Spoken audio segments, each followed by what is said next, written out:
नमस्कार, स्वागत है आपका। आप देख रहे हैं प्राइम टीवी। में कीर्ति करते हैं शुरुआत मध्य प्रदेश की कुछ खास खबरों के साथ। राम मंदिर निर्माण के लिए निधि समर्पण अभियान की शुरुआत की गई। इस अभियान के जरिए राम भक्त मंदिर निर्माण के लिए चंदा दे रहे हैं। इसी कड़ी में नरसुल्लागंज में निधि समर्पण महाअभियान के तहत एक विशाल रैली निकाली गई। वाहन रैली की शुरुआत राम जानकी मंदिर से की गई। रैली में जय श्री राम के नारों से चारों तरफ गलियां गूंज उठी। इसी दौरान बड़ी संख्या में राम भक्त रैली में शामिल हुए। नरसुल्लागंज में राम मंदिर निधि के तहत रैली निकाली गई। इस निधि समर्पण अभियान की शुरुआत हो चुकी है। इस रैली में तस्वीरों में जिस तरह से आप देख सकते हैं कि किस उत्साह के तरह ये लोग निकले थे इस रैलियों में, और तमाम लोग गलियों में जय श्री राम के नारे लगाते हुए इस अभियान की लोगों ने शुरुआत की। साथ ही साथ गलियों में होते होते निधि समर्पण अभियान की शुरुआत करते हुए लोगों से राम मंदिर के लिए चंदा इकट्ठा करने की एक पहल की।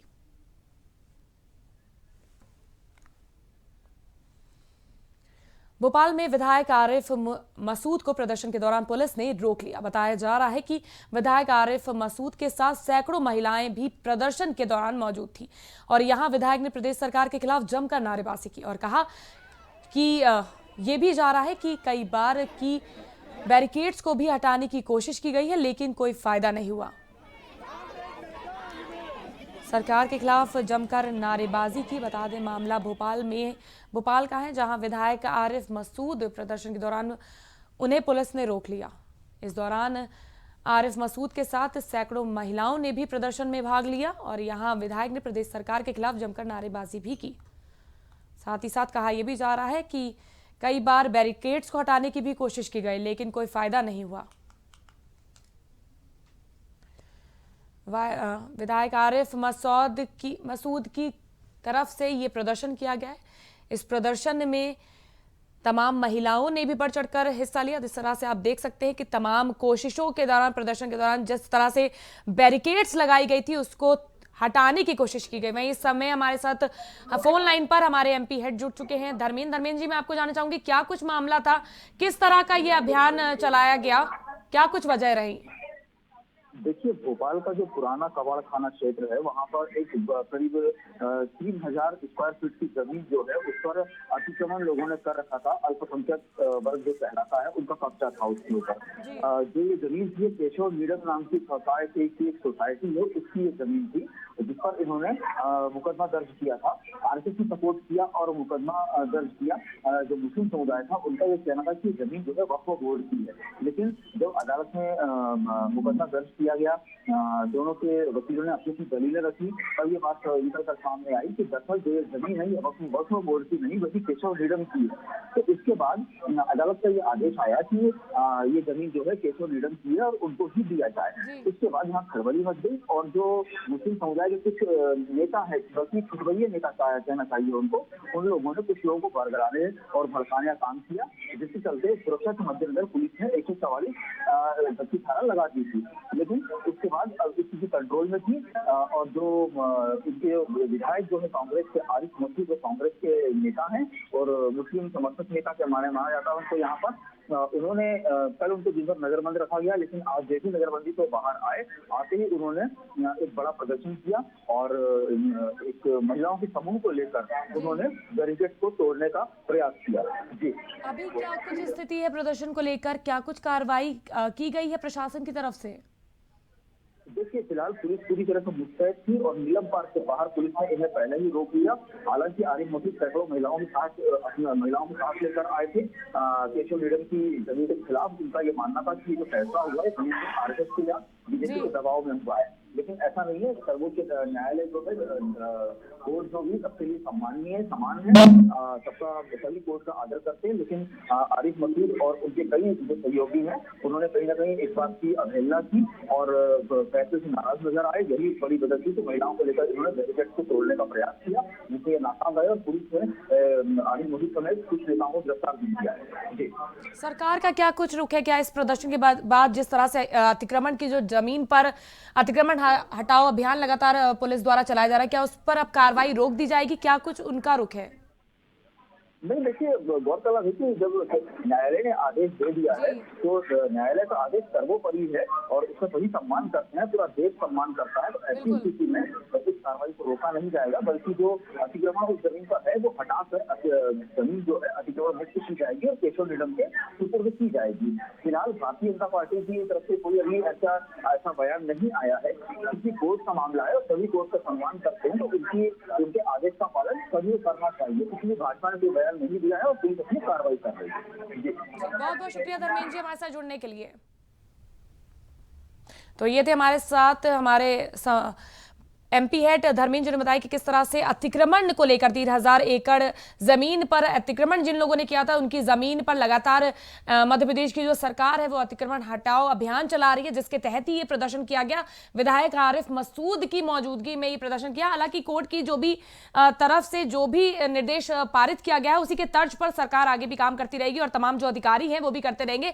लेकिन जिस तरह से आप तस्वीरों में देख सकते हैं कि तमाम लोग आरिफ मसूद के साथ उन्होंने एक महिलाओं का गुट बनाया, के बाद उन्होंने बैरिकेडिंग को भी तोड़ने की कोशिश की, सरकार के खिलाफ गए, साथ ही साथ अधिकारियों के खिलाफ जाते हुए यह प्रदर्शन किया गया। भोपाल में नौकरी दिलाने के नाम पर लाखों की ठगी करने वालों को साइबर क्राइम ने गिरफ्तार कर लिया है। बता दें कि आरोपी 2 साल से अलग अलग जगहों पर फर्जी कॉल सेंटर का संचालन करते थे।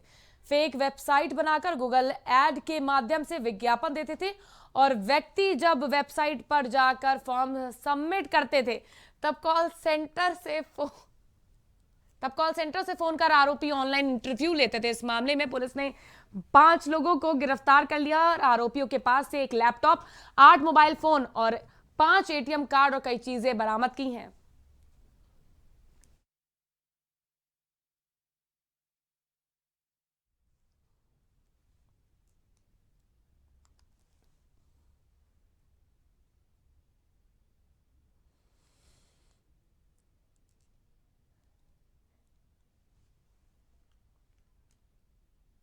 खासरौद एसडीएम पुरुषोत्तम कुमार ने विभागीय कर्मचारियों के साथ बैठक की। सीएम शिवराज की मंशानुरूप सुशासन राज्य में अपराध और अपराधी पर शिकंजा कसने को लेकर बैठक की गई। एसडीएम ने कर्मचारियों से कहा कि अपने क्षेत्र में अवैधानिक गतिविधियों पर नजर रखें और तुरंत अपने अधिकारी को सूचना दें। साथ ही उन्होंने बताया कि कर्मचारियों की सुरक्षा के लिए सूचनाकर्ता का नाम गोपनीय रखा जाएगा। गांव में बहन बेटियों की सुरक्षा के साथ अवैध रेती, अवैध शराब और गतिविधियों पर अंकुश लगाने के लिए प्रशासन तैयार है। खासरौद में बैठक कर कर्मचारियों को सख्त चेतावनी दी गई, जिसमें एसडीएम ने कर्मचारियों से कहा कि अपने क्षेत्र में अवैधानिक गतिविधियों पर नजर रखें और तुरंत अपने अधिकारी को सूचना दें। साथ ही उन्होंने बताया कि कर्मचारी की सुरक्षा के लिए सूचनाकर्ता का नाम गोपनीय रखा जाएगा। जो भी सूचना देगा उसका नाम गोपनीय रखा जाएगा, जिसके तहत उस पर किसी तरह से कोई परेशानी ना आ सके। नागदा में प्रदेश कांग्रेस कमेटी के द्वारा एक बैठक आयोजित की गई, जिसमें पूर्व मंत्री राजकुमार पटेल और पूर्व जिला पंचायत अध्यक्ष मीना मालवीय सहित कई लोग मौजूद रहे। यहां नगरपालिका के समस्त 36 वार्डों के दावेदारों का कांग्रेस कार्यकर्ताओं ने जोरदार स्वागत किया। इस अवसर पर कांग्रेस कार्यकर्ताओं को संबोधित करते हुए पूर्व जिला पंचायत अध्यक्ष ने कहा कि नगरपालिका में कांग्रेस का बोर्ड बनाना है। नागदा में बैठक में शामिल हुए तमाम कांग्रेस कमेटी के लोग, कांग्रेस कमेटी की यह अहम बैठक थी नागदा में, जिसमें पूर्व मंत्री राजकुमार पटेल और पूर्व जिला पंचायत अध्यक्ष मीना मालवीय सहित कई लोग मौजूद रहे। यहां नगरपालिका के समस्त 36 वार्डों के दावेदारों का कांग्रेस कार्यकर्ताओं ने जोरदार स्वागत किया। इस अवसर पर कांग्रेस कार्यकर्ताओं को संबोधित करते हुए पूर्व जिला पंचायत अध्यक्ष ने कहा कि नगरपालिका में कांग्रेस का बोर्ड बनाना है, जिसको लेकर यह बैठक की गई। खबर आलौट के ग्राम दूधिया से है, जहां खेल खेल में छोटे बच्चों ने जहरीले पेड़ के बीज खा लिए। गौरतलब है कि रतनजोत के जहरीले बीज खाने से 6 बच्चों की तबीयत अचानक खराब हो गई, जिसके बाद बच्चों में चक्कर और उल्टियों की शिकायत पर परिजनों ने गांव के ही झोलाछाप डॉक्टर से इलाज करवाया। वहीं बच्चों की स्थिति बहुत अधिक बिगड़ने पर उन्हें संजीवनी हॉस्पिटल आलोट लाया गया, जहां डॉक्टरों ने बच्चों का इलाज किया। फिलहाल बच्चों के स्वास्थ्य में सुधार है। वहीं डॉक्टरों ने बताया कि जिस समय बच्चों को हॉस्पिटल ले जाया गया तब बच्चों की स्थिति बहुत गंभीर थी। फिलहाल तमाम बच्चे स्वस्थ हैं और सभी का इलाज जारी है। 2 से 3 के बीच में हालोट के समीप गांव एक दूधिया करके, वहां से परिजन इनको गंभीर स्थिति में एक के बाद ऐसे करके टोटल 6 बच्चों को लेके आए अस्पताल, जिनको हमने देखते से ही लगा कि ये कहीं ना कहीं पॉइजनिंग का केस है। फिर छानबीन पे पता चला कि रतनजोत के बीज खा गए थे। रतनजोत के बीज को अगर देखा जाए तो ये बहुत खतरनाक होता है बच्चों में। सीवियर डिहाइड्रेशन, वॉमिटिंग, नोजिया और डायरिया। केंद्र सरकार द्वारा लाए गए कृषि कानूनों के खिलाफ हर कोई प्रदर्शन कर रहा है। अलग अलग इलाकों में किसान समूह धरना प्रदर्शन को जारी रखे हुए हैं। इसी कड़ी में रतलाम में भी किसानों ने ट्रैक्टर रैली निकाली। ट्रैक्टरों के साथ प्रदर्शन करने वाले किसानों के साथ कई लोग मौजूद रहे। इस दौरान विधायक ने भी किसानों का समर्थन करते हुए अधिकारी को ज्ञापन सौंपा और इस ज्ञापन के जरिए पहले की ही तरह बिल को वापस कराने की मांग की जा रही है। वहीं रैली के दौरान विधायक और एसडीएम के बीच थोड़ी नोकझोंक भी हुई।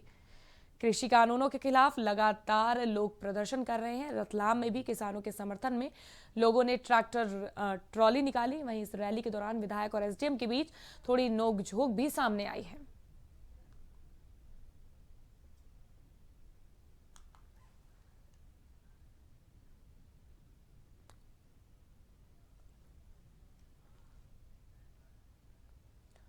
शिवपुरी में पुलिस को मिली बड़ी कामयाबी। गौरतलब है कि पुलिस ने अवैध शराब की बिक्री की रोकथाम के लिए अभियान चलाया था। वहीं अभियान के तहत गोवर्धन थाना क्षेत्र के ग्राम ठेवला में अवैध शराब की बिक्री एवं भंडारण करने वाले 2 आरोपियों को पुलिस ने गिरफ्तार कर लिया है। बता दें कि अवैध तस्करों के करीब 50 अवैध लीटर उनके पास से जब्त की गई है। वहीं करीब 900 लीटर गुड़ लहन भी नष्ट की गई है।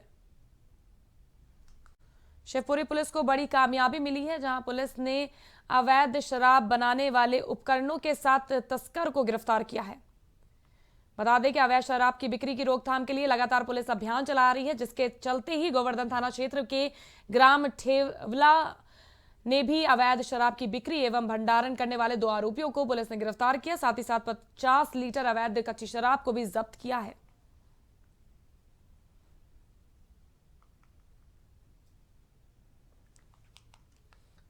ग्वालियर में करनी सेना के द्वारा कार्य समिति की बैठक की गई। राष्ट्रीय सह मीडिया प्रभारी करनी सेना के द्वारा प्रोग्राम का आयोजन किया गया। बैठक के दौरान संगठन द्वारा साल भर किए जाने वाले गतिविधियों पर विस्तार से चर्चा की गई। इसके साथ ही आगामी साल के लक्ष्य भी तय किए गए। संगठन के पदाधिकारियों और करनी सेना के राष्ट्रीय अध्यक्ष सूरजपाल अम्मू ने इस मामले में पत्रकारों से चर्चा की। करनी सेना ने की कार्य समिति की अहम बैठक। ग्वालियर में ये इस बैठक की गई, जिसमें गतिविधियों पर विस्तार से चर्चा की गई।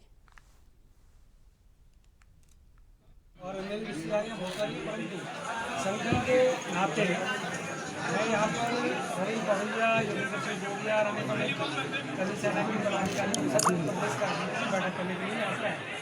मेरे से दाएं और बॉबी पारिक, नौजवान, आप क्यों आए?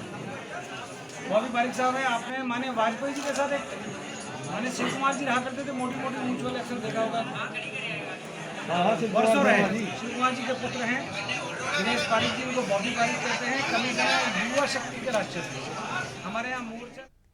कांग्रेस कमेटी द्वारा सह पर्यवेक्षक पूर्व मंत्री राजकुमार पटेल और पूर्व जिला पंचायत अध्यक्ष मीना मालवीय ने नागदा का दौरा किया, जिसमें उन्होंने सर्किट हाउस का निरीक्षण कर बैठक की। 36 वार्डों के सारे दावेदारों और कांग्रेस कार्यकर्ताओं द्वारा उनका गर्मजोशी के साथ स्वागत किया गया। पटेल ने उपस्थित कांग्रेस जनों को संबोधित करते हुए कहा कि नगरपालिका चुनाव कांग्रेस के लिए अत्यंत महत्वपूर्ण है, जिसको लेकर प्रदेश कांग्रेस कमेटी ने निर्देशित किया है कि प्रत्येक वार्ड में 2-2 कांग्रेस नेताओं को प्रभारी बनाया जाएगा। उन्होंने सभी कांग्रेस जनों से अपील की है कि हमें एकजुट होकर नागदा नगर पालिका में कांग्रेस का बोर्ड बनाना है।